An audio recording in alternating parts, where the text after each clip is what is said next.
aniga waxa la yiraahdaa Nicmo Cabdullaahi Jaamac waxaan ahay gabar Soomaaliyeed oo gabdhaha u dhaxaysa iyo wiilasha intaasna bulsho ku dhex jirta waxaan arkay oo la kulmay gabar anigu aqaano markuu xanuunku ku dhacay bay weligeed diidaysay bay markii ku oroday xanuunka lagu sheegay dhakhtarku ku cadeeyay wiil kale waxaan aqaanaa maalintii xanuunka ee ku dhacay dadkii kula dhex jira marka wiilasha Soomaaliyeed ee gabdhaha Soomaaliyeed markay diidayeen hore markuu xanuunka ku dhacay wiilasha ku ordaya wiilka laftigiisa oo guursanay waa inuu gabadha iska baara gabadha laftigeeda oo ninka iyo dadka dhex fadhiisanaysa reeraxya ay hayaan reeraxya haysa ma aha reeraxya maanta ma taala bahasha waxay taala inay isbadbaadisaan dad Soomaaliyeed tiin dad walaalaha tiin inay isku qarisaan ma aha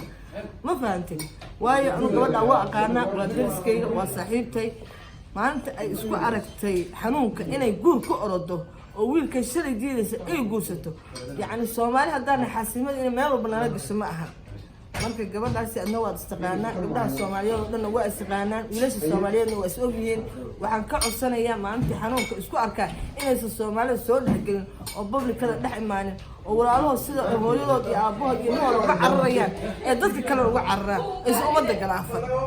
intaasaa ka codsanayaa magaal ha ahaadaan ama muslim ha ahaadaan inaad maadaama xanuunka markaa isku aragto oo wixii faarisku lagu oo faafayaba sida daaqoonka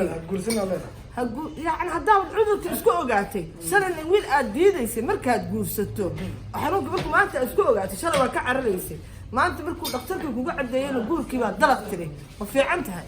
waa maya wiilkiina ma oga reeraxya haysan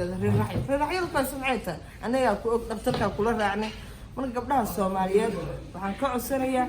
inta aysan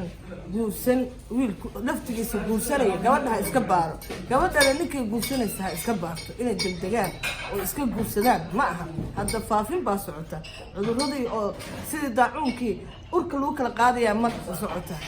marka Soomaaliya walaalaan nahay yaan la isgalaafan guurka degdeg oo soo yaacayna hal iska joojiyo